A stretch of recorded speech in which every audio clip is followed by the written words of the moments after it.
आप सारे जानते हैं कि हमारा बॉर्डर एरिया जो बगैर वर्दी एक सिपाही का काम करते हैं, और जब आर्मी भी नहीं होती तो वो लोग वहां खड़े होके इस उन पाकिस्तान वालों के साथ सबके साथ मुकाबला करते हैं। और उसकी जो हालत है, खासकर उनकी जनरेशंस, जो बच्चे हैं, उनका परिवार है, वो अब खतरनाक हो चुकी है। इतनी बुरी हालत हो चुकी है कि अब उसको बसाना, उसका इंतजाम करना, वो हालत को सुधार करना बहुत जरूरी है। और दूसरा नंबर, बॉर्डर के लोगों की जो जमीन की फेंसिंग की गई है, तो आप हैरान होंगे, जो लाइन ऑफ कंट्रोल में जाओगे तो एक तार लगाई है पाकिस्तान ने, जीरो लाइन पे, अपनी जीरो लाइन पे लगाई है, और हमारे देश ने 4 किलोमीटर पीछे करके लगाई है। क्या बात है, कितना डर है पाकिस्तान का इनको, तार लगाने वालों को। आपके पास तार लगाने का इंतजाम, डरपोक हो आपने तार लगा दी, गांव भी छोड़ दिए, फालतू बातें करते हैं। पाकिस्तान हम आपको चेक करेंगे, पाकिस्तान हम आपको ये करेंगे, आप करोगे बटेरे, कुछ नहीं करोगे आप। आपने करना होता तो तार आप जीरो लाइन पे लगवाते। फिर मैंने क्या किया था, जब मैंने आई वाज एमपी, ये जो एमपी बने, क्या किया इन लोगों ने, मेंबर ऑफ पार्लियामेंट ने, अगर ये मेंबर ऑफ पार्लियामेंट में दम नहीं, मिनिस्ट्रियां भी ले ली, लेकिन इनसे तार 1 इंच भी तार पीछे नहीं हटा पाए। और मैं चौधरी लाल सिंह 34 किलोमीटर पैदल चला था, कठुआ से, जो खोशकी चक पंजाब से, जहां से बॉर्डर शुरू होता है, तो बविया बॉर्डर सारा मैंने क्रॉस किया, घूमा, और जो तार मैंने उखड़वाई, जिस दिन मैंने उखड़ाई तार और पीछे कराई जीरो लाइन पे, जब मैं हट गया, जहां मैं हट गया वहीं तार अभी तक वहां पड़ी हुई है, आगे तार नहीं हटाई गई। और ये बातें करते हैं ये लोग, बड़ी बड़ी बातें करते हैं, इनको वोट दो, इनको ये दो, इनको वो दो। डोगराओ, बॉर्डर वाले मेरे भाइयों, अपना भविष्य आपके हवाले है। अगर आप लोग अपनी सोच से, समझ से हमारे सहयोग में खड़े होते, हम तो आपके सहयोग में पहले भी थे, तार तो मैंने पीछे करवाई थी ना, ये क्यों नहीं करवा पाए मेरे बात। मेरे पास ऑर्डर है, मैं आपको दिखाऊंगा, जो ऑर्डर थे कि तार पीछे करवाई थी मैंने, जो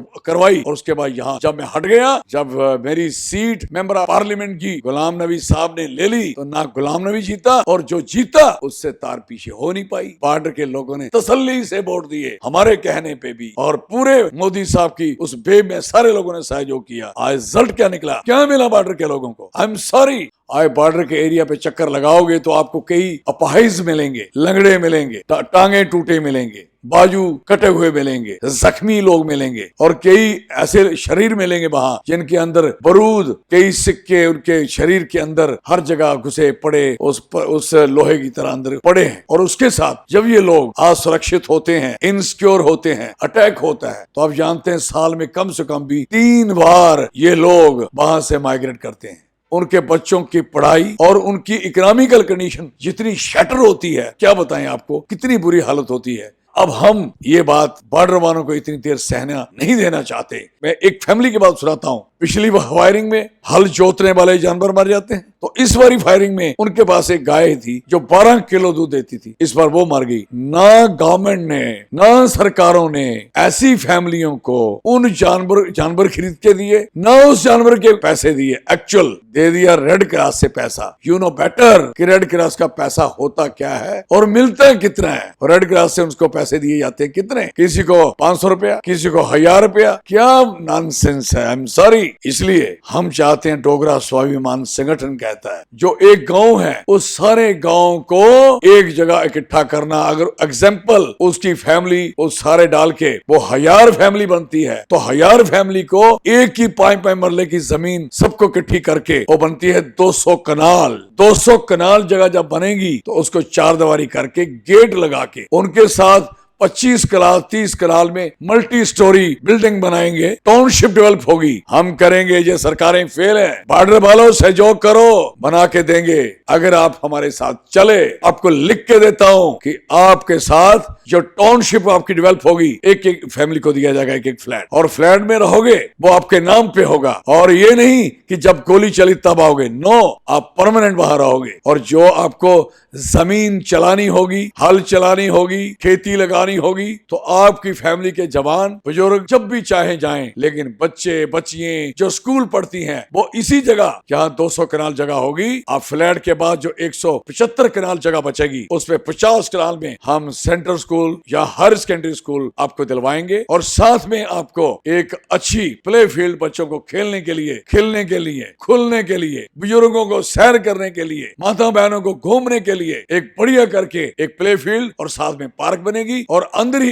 एक मार्केट आपको दी जाएगी और साथ में एक प्राइमरी हेल्थ सेंटर भी आपको 20 कनाल में बना के दिया जाएगा ताकि दवा दारू जो आपको वहां से लेनी है, इलाज करवाना है, वो सारा का सारा इलाज आपका वहां से होगा। डर वाले मेरे भाइयों, जो मरे हैं ना, वो जवान के परिवार वहां मर गया, उनको किसी उसका रोजगार खत्म हुआ। SR43 में ये लोग आने चाहिए और इनको इसका अधिकार मिलना चाहिए। विल डू दैट, हम करेंगे। हमें विश्वास है, आप पे विश्वास है, बॉर्डर के लोगों में विश्वास है कि ये हमारा सहयोग करेंगे और अपने सहयोग में खड़े होंगे। और साथ में आप सुने, बॉर्डर के लोगों को मैं रिक्वेस्ट करूंगा, मैं और मेरे साथी बड़ी जल्दी बॉर्डर का एक पद यात्रा करने जा रहे हैं, निकल रहे हैं। आप हजारों लाखों लोग मेरे साथ सहयोग करो और साथ चलो और अपने इश्यूज भी सामने रखो और इश्यूज भी लोगों को समझ आए कि बात कहां तक है और क्या हो सकता है। जो मैं कह रहा हूं, दिस अ प्रैक्टिकल मैन, और प्रैक्टिकली हम करके दिखाएंगे। और जितने भी बॉर्डर पे रहने वाले लोग हैं, इनकी भर्ती आज तक नहीं हो पाई और 5 किस्म की पोस्टेस होती है होम मिनिस्ट्री के पास, BSF, ITV और आप CRPF और जितनी भी सेंटर की फोर्सेस हैं, सारी बॉर्डर के हर फैमिली के एक आदमी को नौकरी मिलनी चाहिए आर्मी में। ये सारे उस योग्य हैं, बहादुर हैं, दलेर हैं, जानते हैं कि कैसे लड़ना है। और ऐसे लोगों को रखने के बजाय आप किसी और को रख लो और इनको रहने दो जो मजबूर और तकलीफ में है। तो कहने का मकसद है, सारे लोगों से मेरी विनती है कि डोगरा स्वाभिमान संगठन ज्वाइन करो और जय डोगर और जय डोगरा का नारा